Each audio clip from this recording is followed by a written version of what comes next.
Hi sir. Hi Praveen. Sir ఇది హైడ్రా రంగనాథ్ మీద court తీర్పిచ్చింది గదా! హైడ్రా కూల్చివేతలు గానీ, ఏదన్నా గానీ.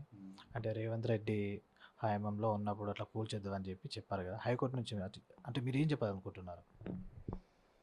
అంటే ఇప్పుడు హైకోర్టు తీర్పుల మీద మనము విశ్లేషణలు గానీ, దాని మీద మన అభిప్రాయాలు చెప్పడం గానీ, అది సరైన చర్య కాదు. కానీ మనం ఒక అంశం అయితే మాట్లాడుకోవచ్చు. ప్రజాస్వామ్యం అంటే 4 పిల్లర్లుంటాయి. శాసన వ్యవస్థ అంటే మనకి అసెంబ్లీ శాసనాలు చేయడాలు ఇవన్నీ ఉంటాయి. శాసన వ్యవస్థ. రెండోది న్యాయ వ్యవస్థ. మూడోది పరిపాలన వ్యవస్థ. నాలుగవది మీడియా. ఈ 4 పిల్లర్లు సమపాళ్లలో మనం నడిస్తేనే మనకు ప్రజాస్వామ్యం ఉన్నట్టు. ఒకళ్ళ మీద ఒకళ్ళు ఈ రకంగా ఆధిపత్యం చెలాయిస్తాం అనేది ప్రజాస్వామ్యంలో కొంచెం ఇబ్బందికరమైన అంశం. ఇవాళ హైడ్రా రంగనాథ్ గారి మీద వచ్చిన ఆరోపణ ఏంటి? ఆయన కోర్టు ధిక్కరణకు పాల్పడ్డాడు అని. వాస్తవానికి కోర్టు ధిక్కరణకు పాల్పడకూడదు. మీకు కోర్టు తీర్పు ఇచ్చింది. ఆ తీర్పు మీకు నచ్చలేదు. నచ్చకపోతే ఏం చేయాలి? పై కోర్టుకి వెళ్ళాలి. అంతే తప్ప కోర్టు తీర్పు ఇచ్చిన తర్వాత కూడా ఆ కోర్టు తీర్పుకి వ్యతిరేకంగా వెళ్ళొద్దు, ఆ ప్రెమిసెస్ కంటే మళ్ళీ వెళ్ళి అక్కడ చర్యలు తీసుకొని అక్కడ మీరు వద్దు అన్నది మీరు చేసేస్తే ఇంకా కోర్టులు ఎందుకు? సో అది ప్రధానంగా కోర్టులని న్యాయమూర్తిని కాస్త ఇబ్బంది పెట్టింది. కాస్త ఆయనకి అసహనానికి గురి చేసింది ఆ అంశం. 63 సార్లు కోర్టు ధిక్కరణకి పాల్పడ్డారు అనేది. అంటే కోర్టులను మనం గౌరవించకపోతే ఇంకెవరిని గౌరవిస్తాం? ఎక్కడ గౌరవిస్తాం? గౌరవించలేం కదా!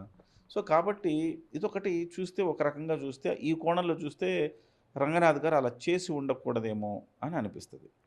రెండో కోణంలో ఇక్కడ ప్రభుత్వ ఆస్తుల్ని కాపాడే ఒక బృహత్తరమైన పని రంగనాథ్ గారు చేస్తూ ఉన్నారు. కొన్ని కొన్ని సందర్భాల్లో ఏం ఏం జరుగుతుందంటే శ్రీకృష్ణుడు భగవద్గీతలో చెప్పిన మాట ప్రకారం ధర్మాన్ని కాపాడాలి అంటే కొన్నిసార్లు అధర్మానికి కూడా మనము పాల్పడచ్చు అనేసి శ్రీకృష్ణుడు చెప్పి ఉన్నాడు. అంటే ధర్మాన్ని కాపాడడం అంటే ఏంటి? మనకి హైడ్రా ఇప్పుడు హైదరాబాదులో అనేక చెరువుల్ని కబ్జా చేసి ఆ చెరువుల మీద కన్స్ట్రక్షన్స్ చేశారు. కాబట్టి ఆ కన్స్ట్రక్షన్స్ చేయటం అనేది అధర్మం.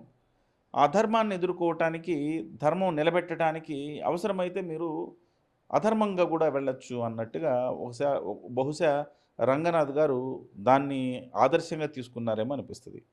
రంగనాథ్ గారు చాలా మంచి పనులు చేశారు. రంగనాథ్ గారు అనేక చెరువులను కాపాడారు. అనేక చెరువులను కాపాడి ముఖ్యంగా హైదరాబాదులో వర్షం వస్తే మొత్తం కాలువలుగా మారిపోతూ ఉంటుంది. ఎందుకు కాలువలుగా మారుతుంది? చెరువులు సరిగ్గా లేవు. చెరువుల నుంచి లింకులు లేవు. ఒక చెరువు నుంచి ఇంకో చెరువుకి వెళ్ళాలంటే లింక్ లేదు. కాలువలు పూడ్చేశారు ఎక్కడికక్కడ. అందుకే హైదరాబాద్‌లో వర్షం వస్తే హైదరాబాద్ ఒక చెరువులా తయారవుతుంది. ఇది ఎన్నో ఏళ్లుగా ఉంది. నిజంగా ఈ అంశాన్ని చేపట్టడం అనేది చాలా చాలా సాహసోపేతమైన నిర్ణయం ఇది. ప్రజలు కూడా దాంట్లో సఫరర్స్ ఉంటారు. అంత సాహసోపేత నిర్ణయాన్ని తీసుకున్నారు రంగనాథ్ గారు. దాన్ని అమలు పరిచే బాధ్యత తీసుకున్నారు. సారీ, ఆ సాహసోపేత నిర్ణయాన్ని తీసుకున్నారు రేవంత్ రెడ్డి గారు. దాన్ని అమలు పరిచే బాధ్యత రంగనాథ్ గారికొచ్చింది. సో రంగనాథ్ గారు ఒకటే అనుకున్నారు. ఒక చరిత్రలో నిలిచిపోవాలని భావించినట్టున్నారు. రేవంత్ రెడ్డి గారు చరిత్రలో నిలిచిపోతారు. ఇవాళ గనక ఈ చెరువులు చాలా ఈ మధ్య కాలంలో రంగనాథ్ గారు చేపట్టిన ఆపరేషన్స్ వల్ల బాగుపడిన చెరువుల గురించి అనేకమైన వార్తలు వస్తూ ఉన్నాయి. ముందు ఎలాగుండింది, ఇప్పుడు ఎలాగుంది అని చెప్పేసి చాలా విజువల్స్ మనం చూస్తూ ఉన్నాం, ఫోటోలు చూస్తూ ఉన్నాం. డెఫినెట్‌గా అది గొప్ప కార్యక్రమంగానే చూడాలి.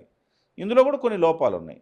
ఎంఐఎం వాళ్ళది ఇప్పుడు వరకు ఫాతిమా కాలేజీ మీద జోలికెళ్ళలేదు మీరు. అది చెరువులకు అడ్డంగా నిర్మించుంటది. కానీ పేదలు ఉన్న చోట మాత్రం, మధ్య తరగతి వాళ్ళు ఉన్న చోట మాత్రం ఎళ్లి నిర్దాక్షిణ్యం కొట్టేశారు. ఇలాంటి ఆరోపణలొస్తాయి. దీనికి కూడా జస్టిఫై చేసుకోగలగాలి హైడ్రా అంట నేను. నిజంగా హైడ్రా గనక ఆ ఫాతిమా కాలేజీ మీదగా దాడి చేసి ఎన్ని కరెక్ట్‌గా చేసి ఉండుంటే పర్ఫెక్ట్‌గా ఇవాళ ప్రజలు కూడా మీకు బ్రహ్మరథం పట్టేవాళ్ళు. అఫ్‌కోర్స్ ఇప్పటికి కూడా ప్రజలు బ్రహ్మరథం పడుతున్నారు. ఎంతవరకు పర్యావరణాన్ని కాపాడుతున్నాడు ఆయన, హైదరాబాద్‌ని రక్షిస్తా ఉన్నాడు. ఇంతటి బృహత్తరమైన కార్యక్రమం చేస్తా ఉంటే రంగనాథ్ గారిని ఏ రకంగా ఇలాంటి తీర్పిస్తారు అని ఒక నిరసన ప్రదర్శనలు చేస్తూ ఉన్నారు. సో నేనంటాను 2 వైపుల నుంచి కూడా ఆలోచించాల్సిన అవసరం ఉంది.